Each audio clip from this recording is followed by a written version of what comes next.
শ্রীরামকৃষ্ণের কল্পতরু তত্ত্বে ভর করে জনজোয়ার দুর্গাপুরে। কল্পতরু একটি প্রতীক, একটি বিশ্বাস, একটি আধ্যাত্মিক ভাবধারা।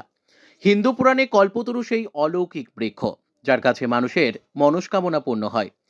নানা মুনি ঋষির মতে কল্পতরু কখনো স্বর্গীয় বৃক্ষ, কখনো আবার মানব চিত্তের আকাঙ্ক্ষার প্রতিচ্ছবি।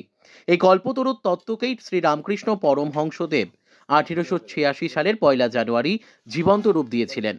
এই ভাবধারাকে কেন্দ্র করেই দুর্গাপুরের গ্যামন ব্রিজ এলাকায় দীর্ঘ 57 বছর ধরে অনুষ্ঠিত হয়ে আসছে কল্পতরু উৎসব, যা সাধারণ মানুষের কাছে কল্পতরু মেলা নামেই পরিচিত। প্রতি বছর 1 জানুয়ারি থেকে 10 জানুয়ারি পর্যন্ত চলা এই মেলা শুধু একটি বাণিজ্যিক বা বিনোদনমূলক আয়োজন নয়, এটি দুর্গাপুর ও পার্শ্ববর্তী এলাকার মানুষের আবেগ, সংস্কৃতি ও স্মৃতির সঙ্গে ওতপ্রোতভাবে জড়িয়ে। বহু মানুষের কাছে কল্পতরু মেলা মানেই নতুন বছরের শুভ সূচনা ও আশীর্বাদের প্রতীক। বৃহস্পতিবার নববর্ষের সন্ধ্যায় আইন বিচার বিভাগ ও শ্রমমন্ত্রী মলয় ঘটকের উজ্জ্বল উপস্থিতিতে ফিতে কেটে ও প্রদীপ প্রজ্বলনের মধ্য দিয়ে মহা সমারোহে কল্পতরু মেলার শুভ উদ্বোধন হয়। এছাড়াও এদিনের অনুষ্ঠানে উপস্থিত ছিলেন আসানসোল দুর্গাপুর উন্নয়ন পর্ষদের চেয়ারম্যান কবি দত্ত, দুর্গাপুর নগর নিগমের চেয়ারপারসন অনিন্দিতা মুখোপাধ্যায়, পশ্চিম বর্ধমান জেলার জেলাশাসক পান্নাভালম এস, মহকুমা শাসক সুমন বিশ্বাস, দুর্গাপুর নগর নিগমের কমিশনার আবুল কালাম আজাদ সহ প্রশাসনিক ও সামাজিক ক্ষেত্রের বিশিষ্টজনেরা। প্রতি বছরই কল্পতরু মেলা কমিটি মেলা ছাড়াও বিভিন্ন সমাজসেবামূলক কাজ করে থাকে। এদিনও মুখ্যমন্ত্রী ত্রাণ তহবিলের 20 লক্ষ টাকার চেক প্রদান করেন। উল্লেখ্য, এর আগেও উত্তরবঙ্গ বন্যায় মুখ্যমন্ত্রী ত্রাণ তহবিলে 10 লক্ষ টাকার চেক দিয়েছিলেন কল্পতরু মেলা কমিটি। দুর্গাপুরের কল্পতরু মেলা পশ্চিম বর্ধমান জেলার প্রাচীনতম লোক উৎসবগুলির অন্যতম। এই মেলার সূচনা হয়েছিল মূলত আধ্যাত্মিক আলোচনা ও ভক্ত সমাগমকে কেন্দ্র করে, যা পরবর্তীকালে সামাজিক ও সাংস্কৃতিক উৎসবে রূপ নেয়। কল্পতরু মেলা শুধু একটি মেলাই নয়, এটি বিশ্বাসের উত্তরাধিকার, প্রজন্মের পর প্রজন্ম ধরে বহমান এক সাংস্কৃতিক ধারা। আধুনিক নগরায়নের মাঝেও এই উৎসব প্রমাণ করে দুর্গাপুর আজও তার শিকড়ের সঙ্গে যুক্ত। নতুন বছরের প্রথম দিন কল্পতরুর ছায়ায় দাঁড়িয়ে মানুষ যেন একটাই প্রার্থনা করে, মানবিকতা, শান্তি ও শুভবোধ যেন সমাজে অটুট থাকে। দুর্গাপুর থেকে বিধানচন্দ্র গাঙ্গুলির রিপোর্ট, বিগ নিউজ বাংলা। কেমন উপভোগ করছেন? ভালো ভালো প্রত্যেক বছরই আসেন? হ্যাঁ, আসি প্রতি বছর। এই কি কি কিনবেন বলে ঠিক করেছেন? এখন দেখা যাক এখন কি কিনবো। দুর্গাপুরে তো অনেকগুলো মেলা হলো, দুর্গাপুর উৎসব, সৃষ্টিশ্রী মেলা চলছে, তারপরে কল্পতরু মেলা, মানে এই মেলা নিয়ে কতটা উৎসাহ উদ্দীপনা রয়েছে? এটাও ভালো আছে, ভালো লাগে এটাও ঘুরতে।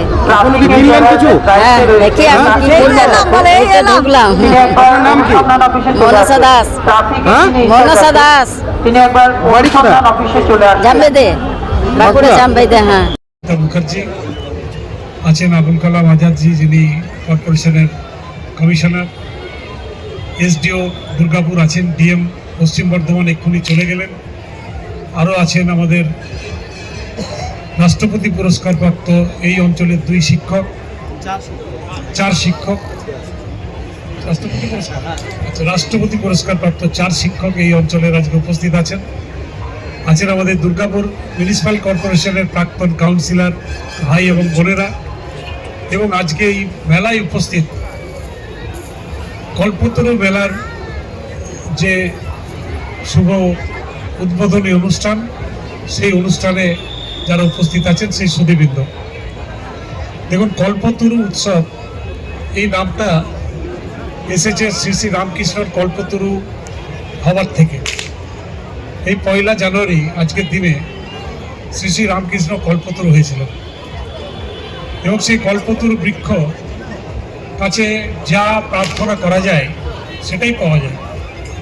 এবং আরও মনে হয় দুর্গাপুরের যে কল্পতরু উৎসব আস্তে আস্তে আস্তে সেই কল্পতরু বৃক্ষে পরিণত হতে চলেছে বা হয়েছে। দীর্ঘ 57 বছর ধরে এই উৎসবটা আস্তে আস্তে যে সমস্ত শিল্পীরা এখানে আসেন, যারা ছোট ছোট বাড়িতে জিনিস তৈরি করে পসরা সাজাতে আসেন, অথবা ছোট ছোট ব্যবসাদাররা আসেন, তারা কিন্তু এখান থেকে নিশ্চয়ই অনেক বেশি মুনাফা করতে পারেন। তার জন্য কিন্তু দিনের পর দিন এই কল্পতরু উৎসব আস্তে আস্তে অনেক বড় হয়ে উঠেছে। দীর্ঘ 57 বছর ধরে এই উৎসবটা এখানে চলছে। এই উৎসব ঘিরে অনেক সময় অনেক ঘটনা ঘটেছে ইতিহাসে, কিন্তু বর্তমানে দুর্গাপুর কর্পোরেশন থেকে এই উৎসবটা পরিচালনা করা হয় এবং এই উৎসব দীর্ঘদিন ধরে খুব ভালোভাবে আমি দেখি। আমি নিজে বিগত 15 বছর ধরে আসি, খুব সুন্দরভাবে এখানকার এই উৎসবটা পরিচালিত হয় এবং উৎসবটা হয়। লক্ষ লক্ষ মানুষ কিন্তু এখানে আসেন, এটা মানুষের উৎসব। দেখলেই মনে হয় যে গেটে হাজার হাজার মানুষ যখন ঢোকে, যে মানুষের কত চাহিদা এই উৎসবকে ঘিরে, এবং সেই উৎসবকে ঘিরে মানুষ যেভাবে আসেন এবং এখানকার যারা পসরা সাজিয়ে বসে থাকেন তাদের দোকানে সামান্য হলেও কিছু কেনেন, সেটাই হচ্ছে কিন্তু উৎসবের সবথেকে বড় সফলতা। তাই আমার বক্তব্যকে দীর্ঘায়িত করছি না, কিন্তু একটা কথা বলবো যে এই উৎসবের কিন্তু আরেকটা দিক আছে। এই উৎসব থেকে যেটুকু টাকা উপার্জিত হয় বা যেটুকু টাকা বাঁচে, সেটা কিন্তু মানুষের উদ্দেশ্যেই খরচা করা হয়।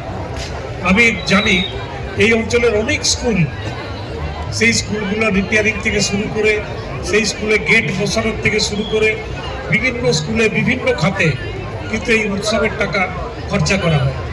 এছাড়াও মাননীয় মুখ্যমন্ত্রীর যে রিলিফ ফান্ড আছে, যেটা সাধারণ মানুষের জন্য যে টাকাটা খরচা হয়, সেই রিলিফ ফান্ডে 20 লক্ষ টাকা এবারও ওনারা দিয়েছেন।